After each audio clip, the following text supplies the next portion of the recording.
Ya, hanya beberapa hari yang lalu kita dikejutkan dengan temuan sabu seberat 1 ton asal Taiwan di Serang, Banten, tepat di saat kita merayakan Hari Anti Narkoba Internasional.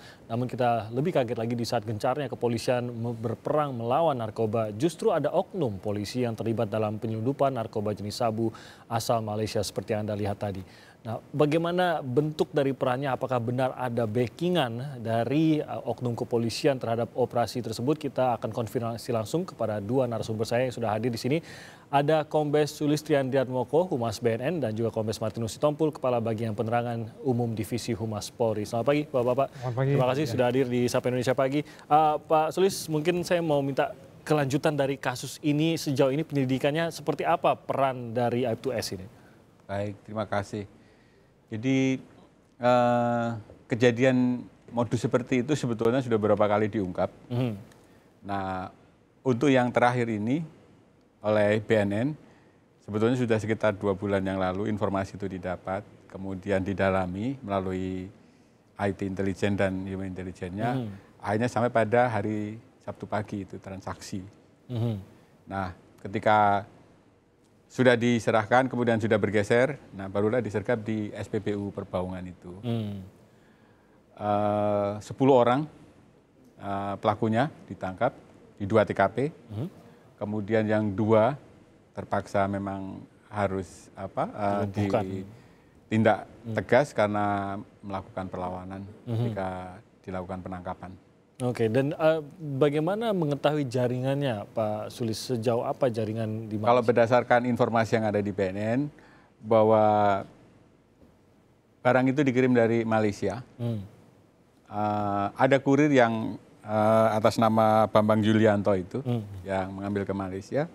Kemudian ada Mousafei yang ditembak mati juga itu, karena melakukan perlawanan. 2 orang itu sebetulnya yang aktor intelektual yang mulai dari Malaysia bergeser ke pantai timur, pantai Cermin itu. Nah, disitulah kemudian ada oknum Aibtu Suherianto ini, yang perannya ya karena jabatan dia sebagai Kapospol di pantai Cermin itu, sehingga dia menguasai medan di situ, kapan itu bisa merapatnya, kemudian bagaimana cara itu menyerahkan dan seterusnya. Aibtu Suherianto ini yang kondisikan. Oke, jadi bukan hanya terlibat dalam perdagangan begitu ya, tapi memang penyalahgunaan dari kewenangan dan posisinya, betul. Ini yang terungkap di dalam penyelidikan ya. Tadi sama Pak Kapolda juga sudah mengakui bahwa dia melakukan itu sudah 4-5 kali. 4-5 kali melakukan hal itu. Nah, kalau lihat situasinya, apakah memang begitu mudahkah areanya, medan yang dia kuasai ini dalam tanda kutip untuk melakukan penyelundupan seperti itu atau bagaimana? Kebetulan tadi saya mendengar penjelasan dari Pak Kapolda, saya mengutip dari Pak Kapolda, situasi pantai Cermin itu memang kondisinya agak terpencil, dan Pak Kapolda juga menyatakan kurangnya pengawasan, baik dari segi komunikasi maupun kehadiran pimpinan terhadap pengawasan di lapangan gitu. Sehingga yang bersangkutan seolah-olah merasanya tidak terawasi sehingga sampai bisa 4-5 kali itu menguasai daerah tersebut sendiri begitu ya. Oke, di saat kepolisian kemarin kita juga lagi di tengah menggelar Hari Anti Narkoba Internasional begitu, kita mengungkap kepolisian mengungkap ada 1 ton yang terungkap dari BNN juga. Ini menjadi sebuah pukulan begitu. Bagaimana seperti dijelaskan Pak Sulis tadi, ternyata bukan hanya terlibat. Mungkin kita ada melihatlah beberapa oknum entah itu menggunakan begitu ataupun membagikan, menjual gitu. Tapi ini bahkan menyalahgunakan posisi yang ia miliki untuk memperlancar peredaran narkoba. Dari kepolisian begitu mengetahui ada keterlibatan Aib2S ini, tindakan apa yang langsung akan dilakukan dari kepolisian? Ya, yang pertama tentu kami ingin menyampaikan permohonan maaf kami karena masih ada anggota Polri yang terlibat dalam penyalahgunaan narkoba. Yang kedua tentu dalam kaitan proses terhadap yang bersangkutan, kami menyerahkan ke BNN karena BNN yang akan menyidik peristiwa ini, dan kemudian secara internal kami akan memproses untuk kode etik yang bersangkutan. Dan yang berikutnya tentu di balik prestasi ini tentu ada keprihatinan kita semua tentang meluasnya penyebaran narkoba ini. Kita tahu masalah narkoba itu ada 4 hal. Pertama ada masalah kultivasi, masalah penanaman, di dalamnya termasuk ada ganja. Kemudian masalah distribusi yang kedua, kemudian masalah produksinya yang ketiga, dan keempat adalah masalah konsumsi. Jadi kalau kita kembali tentang narkoba ini, 4 hal inilah yang harus kita betul-betul awasin. Dan bagi kami sendiri di internal, kami sudah menyampaikan ke bawahan bahwa mereka-mereka yang terlibat dalam penyalahan guna, baik dia sebagai pengguna sekalipun atau bahkan bandar, tidak ada ampunnya, kita akan proses pidana. Pidana dalam arti bahwa akan ada sanksi pemecatan di situ. Oke, dan ini sudah dipastikan untuk Aib2S ini berarti ya, kalau setelah penangkapan tersebut?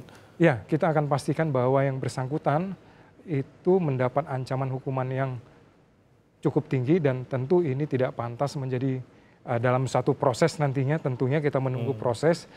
Memang yang bersangkutan ini dibalik dari kasus-kasus yang dilakukannya ini, yang bersangkutan juga memiliki prestasi.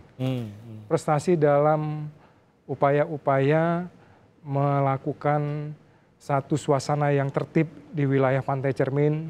Kemudian yang bersangkutan juga memiliki prestasi menangkap illegal fishing. Di Sumatera Utara itu dalam 1 tahun terakhir ada 30, 24 diantaranya itu dilakukan pengungkapannya di wilayah Serdang Bedage ini. Dan salah satu perannya yang ikut keberhasilan pengungkapan illegal fishing ini oleh Aibtu Suherianto ini. Justru yang disayangkan kan itu, bahwa di satu sisi sebelum terungkap begitu, kita melihatnya sebagai salah satu polisi yang berprestasi mengungkap, tapi ternyata di sisi lain kehidupannya ini yang dilakukan, menyelundupkan narkoba gitu. Ya, ini yang memang kita sayangkan, kita prihatin, dan kita upayakan supaya hal-hal seperti ini tidak menyebar, tidak juga teracunin teman-teman yang lain, sehingga bisa berakibat hal yang sama kepada kita semua ini. Ini yang paling dikhawatirkan masyarakat tentunya, Pak Martinus, bahwa kita sangat khawatir dengan orang awam begitu, sipil, yang mengedarkan narkoba saja sudah sangat berbahaya. Apalagi kalau sampai ada aparat yang terlibat dengan kekuasaan yang dia miliki, dengan kewenangan yang dia miliki, dengan persenjataan bahkan yang dia miliki begitu, sampai mendukung bisnis haram seperti ini gitu. Dari kepolisian mungkin apa benar seperti kata Pak Sulis tadi, ini tampaknya pengawasan ini menjadi masalah, terutama mereka yang berada di daerah, terutama mereka yang berada di pinggir-pinggir batas-batas negara begitu, yang bisa saja menjadi pintu masuk narkoba. Betulkah pengawasan masih menjadi masalah bagi kepolisian di situ? Ya, benar, karena memang wilayah kita sangat luas. Kita lihat saja soal yang di Serdang Bedage, di mana dia memiliki wilayah pantai yang hampir ada sekitar 15-20 km yang kemudian ini menjadi objek pengawasannya. Kemudian kita menempatkan seorang bintara di sana atau perwira di beberapa titik di situ, yang dari lokasi pantai tersebut ke kota Serdang Bedage itu bisa 50-60 km. Jadi secara fisik itu juga jauh, ya. Kemudian secara administratif agak sulit untuk secara rutin kita melakukan pemeriksaan, pengawasan terhadap mereka-mereka yang ada di wilayah-wilayah pantai ini. Jadi, bagaimana memperbaiki itu? Ya, saya kira salah satu diantaranya ada satu sistem komunikasi yang bisa dibangun, kemudian bagaimana hubungan tata cara kerja, bagaimana yang bersangkutan, ada berapa perwira misalnya di satu Polres itu menempatin beberapa wilayah, di samping tugas dan tanggung jawabnya sehari-hari, ia memiliki wilayah-wilayah pengawasan. Katakanlah seperti rayonisasi. Jadi kalau ada 10 perwira di satu Polres, 10 ini terbagi di dalam beberapa rayon. Ada 2 kecamatan mungkin yang menjadi wilayah pengawasannya. Hal yang seperti itu bisa saja dilakukan. Oke. Kalau dari BNN mempelajari keterlibatan oknum-oknum aparat di sini, mungkin salah satunya dari kepolisian, kita juga tahu mungkin dari beberapa kasus, bahkan dari pihak militer pun terkadang terungkap juga bagaimana ketakutan masyarakat ini membackingi katanya begitu. Apakah ini menggentarkan pada saat akan melakukan penangkapan atau pengungkapan sebuah kasus narkoba? Saya pikir pimpinan kami sudah sangat solid berkomunikasi ya dengan Pak Kapolri maupun dengan Panglima TNI, juga dengan pimpinan di kementerian, kelembagaan. Pak Buas sudah sangat cair dengan beliau. Jadi kalaupun memang harus dilakukan tindakan tegas seperti yang sudah pernah dilakukan terhadap oknum di Riau, ditembak mati, kemudian di Sulawesi Tengah juga ditembak luka berat gitu. Karena pada posisi yang memang mereka melakukan perlawanan.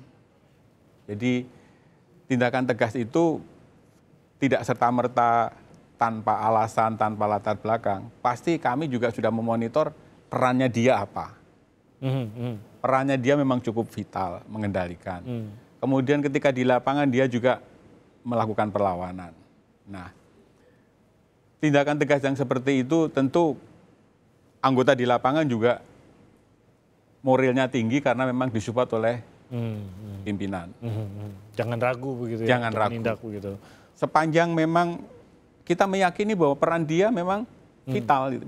Ya golongan pengendali lah. Gitu. Inilah yang dia dapatkan pada I2S tersebut bahwa memang peran dia dalam menyelundupkan itu sangat vital begitu ya. Dan hampir boleh dikatakan kami hampir selalu benar ketika menyasar bahwa dia itu adalah pengendali karena kami punya peralatan IT yang bisa mengetahui itu gitu. Jadi tidak mungkin hanya sekedar kurir saja kemudian ketika dia melakukan kondisinya tidak seperti itu gitu. Jadi ketika dia melakukan perlawanan sudah diberikan peringatan gitu. Ya terpaksa memang harus diberi tindakan. Ancaman hukuman seperti apa yang akan dihadapi oleh I2S ini? Kalau dari segi peran nanti di proses penyidikan pasti terungkap ya. Apalagi beliau sudah mengakui sendiri 4-5 kali gitu. Kan itu bukan perbuatan yang ringan gitu. Itu dia hukuman terberat yang bisa dia mengancam dirinya kalau melihat peran yang dia mainkan dan berapa kali tadi yang dikatakan 4-5 kali sudah melakukan hal ini. Dia terlibat dalam jaringan itu memberi fasilitas supaya barang itu bisa beredar. Pasal 114. Bisa 12 tahun. Bisa 12 tahun. 12 tahun. 12 sampai 20 tahun. 12 sampai 20 tahun yang mengancam dia. Berserta juga dengan jaringannya, kira-kira hukumannya sama? Itu menjadi satu bagian yang harus dihukum sama-sama. Ancamannya bisa, hukuman mati juga bisa apabila sudah berulang kali dilakukan seperti ini. Oke. Kita akan lihat nanti bagaimana perkembangan kasus hukumnya. Terima kasih banyak Pak Sulis, Pak Martinus, terima kasih banyak atas waktunya dan semoga tidak ada lagi yang kita ketahui aparat-aparat bukan tidak tertangkap tapi tidak ada lagi begitu aparat yang terlibat dalam kasus-kasus narkoba karena aparat tentunya salah satunya kepolisian dan tentu saja BNN ini menjadi panutan kita dan juga harapan kita agar bisa memberantas narkoba di negeri ini.